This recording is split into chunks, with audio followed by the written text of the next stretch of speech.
DNA analysis confirmed that this was indeed Sands. It also shows that Sands knew Taylor's true identity. In the LA Times article in 1922, a friend, Julia Crawford, said that there is never a more devoted man and serving man than Sands during the first year and a half of service. Before his murder, Taylor had been troubled with phone calls. Someone had been calling him late at night and was hanging up. It seemed as if they were coming to his house. And then, the night before Taylor's murder showed up, a taxpayer, Marjorie Berger, had $5,000 in cash.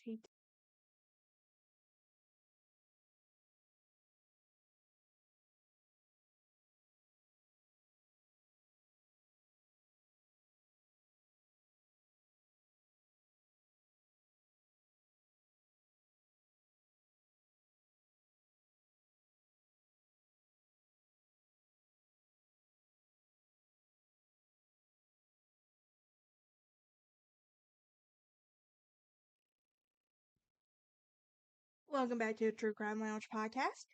I do have a Patreon that you can join for early access to episodes scheduled to come out. I also have a merch shop for all your true crime gear. Just look up True Crime Lounge Bonfire, and there it is. I also, for any updates on my channel or podcast, you can find me on Facebook, Instagram, and Twitter. Pay no attention to my skeleton hand. I love skulls. What can I say? Anyway, today we are finishing up with the last part of our three-part mini-series on William Desmond Taylor, a director's death. So, the first, let's talk about the suspects, okay?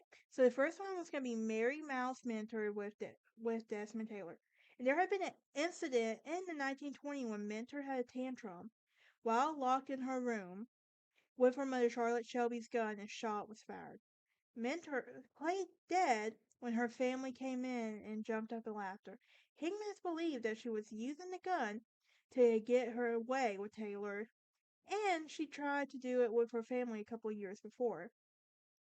In the rafters of the home where Shelby's family lived at the time of this, quote, fake suicide, unquote, incident was found an unfired soft nose lead bullet with the same dead weight and fatal bullet that was extracted from Taylor's body.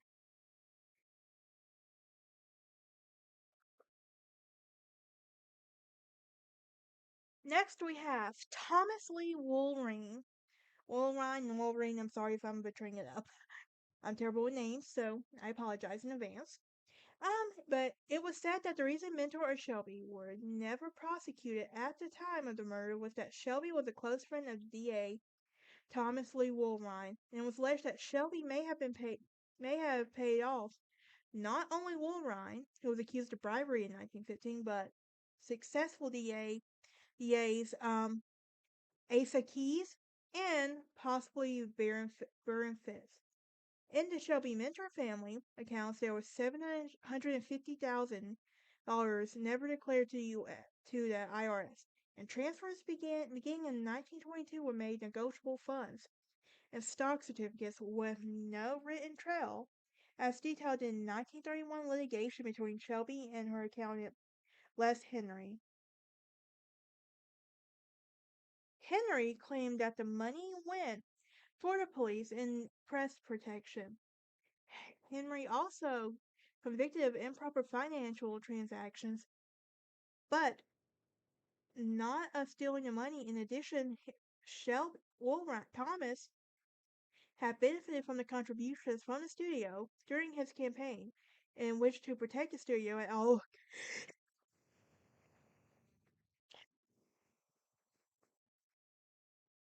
excuse me, all cost. And according to Hangman's book, Thomas didn't believe that the women on the jury would ever find angel-faced Mary Mouth's mentor or any woman guilty of murder, let alone sentence her to death.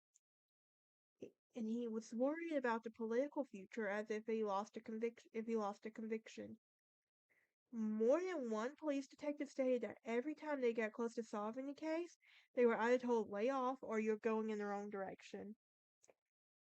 Now, one big hole in this theory is that nobody heard a gunshot late at night, and the gunshot was shortly before 8 p.m. And if Mentor did commit the murder, she had to been hiding in the bungalow the entire time of Mabel Normand's visit, or slipped while the door was unlocked, open, and walked walked out when Taylor walked Norman to her car.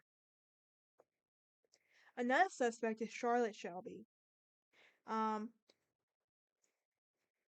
and this is loosely based on research and interviews that is conducted by director King Vider, who was fascinated with Taylor's case, and it's theorized that Charlotte Shelby, who was the mother of Mary Mal's mentor, killed William Desmond Taylor. The theory was that Shelby, dressed like a man, slipped into his bungalow, found Mary, and shot Taylor. To say that Charlotte Shelby was possessive of her daughter would be an understatement. And the classic stage mom. Shelby wanted to go on stage herself, but lacked the talent or success. Instead, she lived vicariously through her daughter, who began acting as a child, and at all costs Shelby wanted to protect her investment. So when Mary was a teenager, she became involved with the director James Kirkwood and reportedly became pregnant. Shelby paid for an abortion and is said to have threatened Kirkwood with a .38 revolver during the making of a Cumberland Romance. Shelby charged into Mary's dressing room with Smith and Wesson revolver, catching actor Monty Blue and her daughter in a passionate embrace. Blue ran out of the room and Shelby took Mary home. Reportedly later, Shelby is said to have burst into Taylor's office and screamed, "If I ever catch you hanging around Mary again, I'll blow your GD brain cells out." I ain't cussing on this, but just about any man who showed interest in Mary, or that Mary herself had a crush on, was the target for Shelby's wrath. And last but not least, in 1920, Shelby Charlotte Shelby showed up at Taylor's bungalow late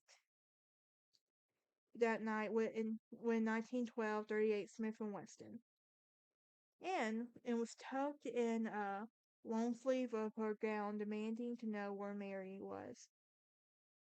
Fortunately to Taylor, at least in 1920, Mary was not there.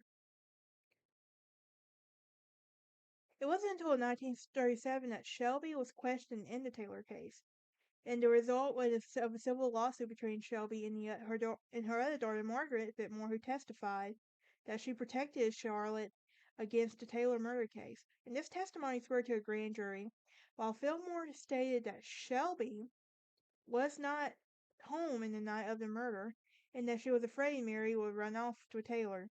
Strangely enough, Shelby insisted on a grand jury inquiry leading up to her daughter's Margaret's accusation.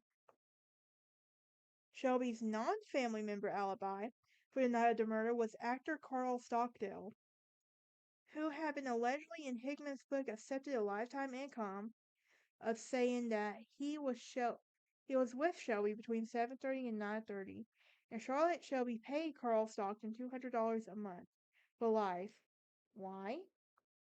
Pretty sure that was a lot of money back then too. So, Shelby's mom and Mary's grandma, Julia Mouse, is said to have taken the infamous revolver, thrown it in a bayou near the plantation in Louisiana in August 1922. In Cast of Killers, an interview between Detective Lieutenant Sanderson and director King Vider reveals that the gun was later retrieved from the bayou. In 1973, former DA Baron Fitz killed himself with an identical .38 Smith & Wesson revolver, which hasn't been seen since. Now we move on to 1926 with the DA Asa Keys questioned Mary, asking if she heard her mom threaten to kill William Desmond Taylor. And while Mary said she did not believe that her mom was the murderer, she did answer not definitely. Another suspect we have is Edward Sands.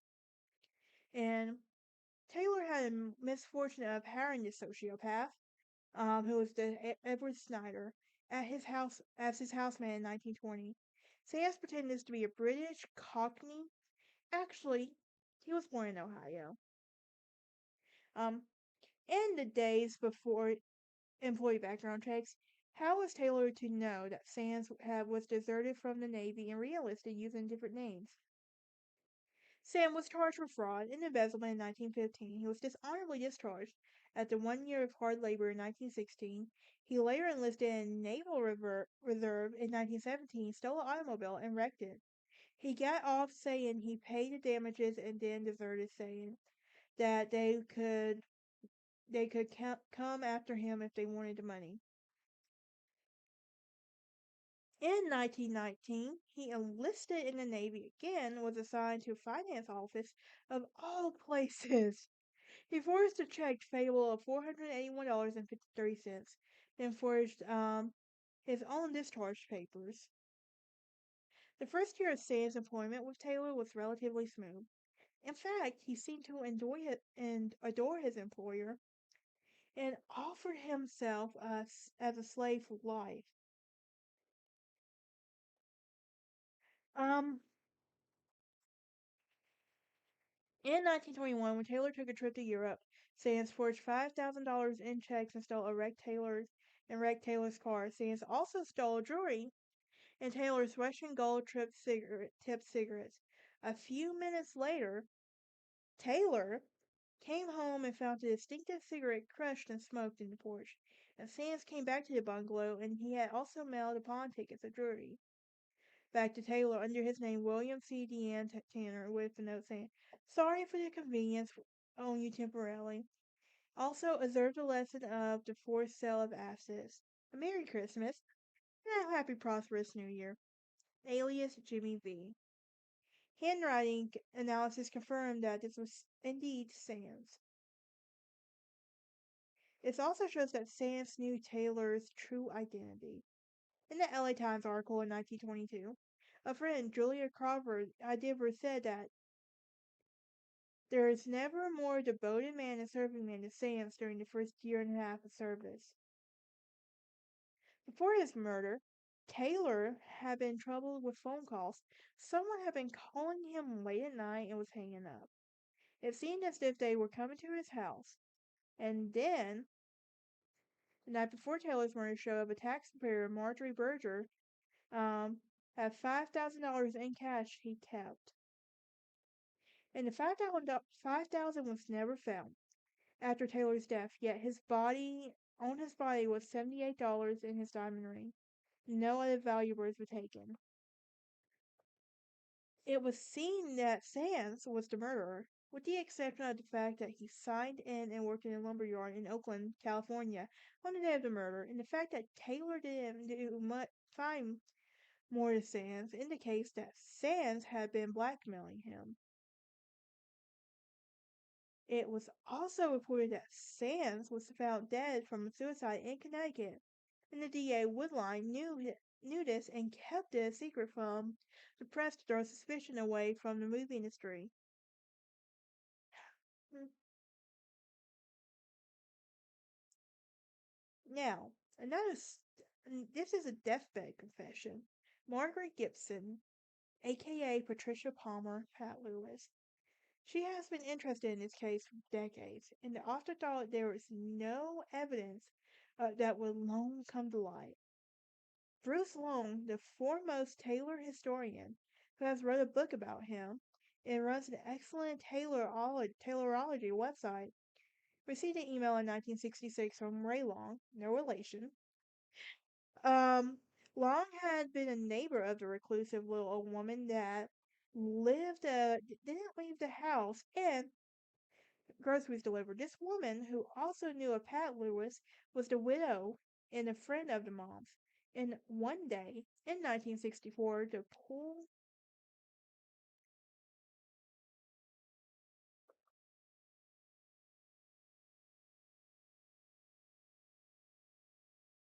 So, in one day, 19,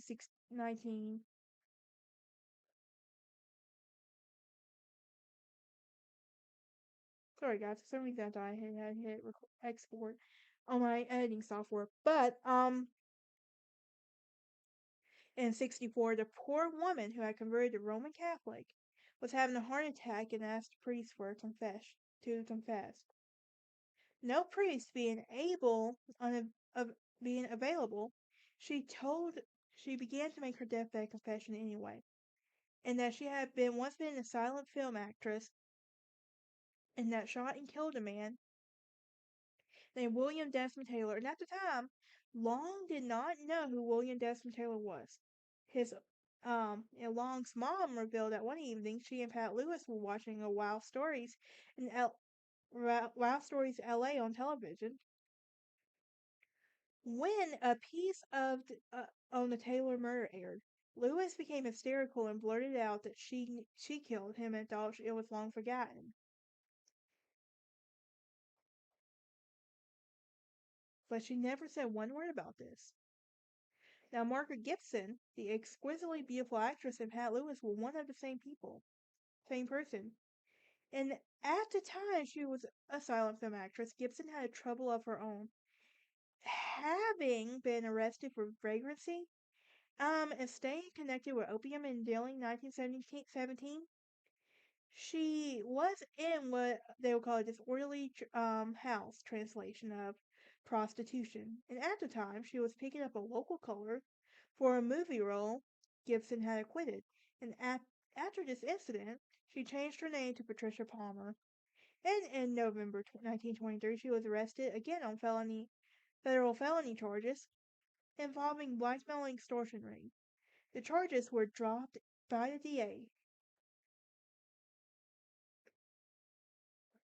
So, Margaret Gibson did work with William Desmond Taylor before World War One, and they worked together in theater in Denver in 1910, and then in Hollywood films.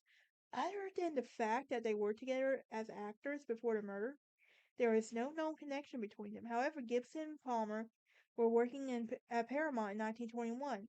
Undoubtedly, she would have seen Taylor on the lot.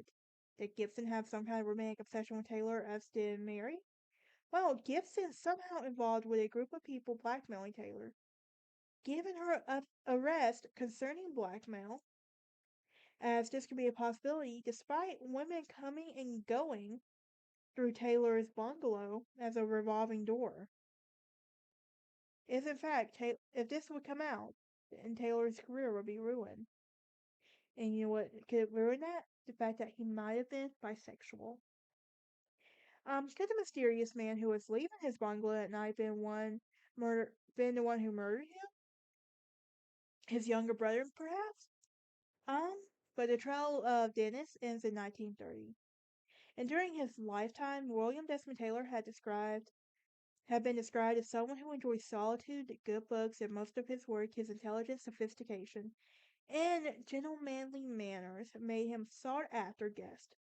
Gatherings of Hollywood personalities, and for many, were not usually invited. Taylor was a three-term president of the Motion Pictures Directors Association and tried valiantly to keep his drugs out of the film industry. Taylor, he also employed unsavory characters and involved emotionally unbalanced women. One of these associations had been the mysterious past of drug dealers that led to his murder.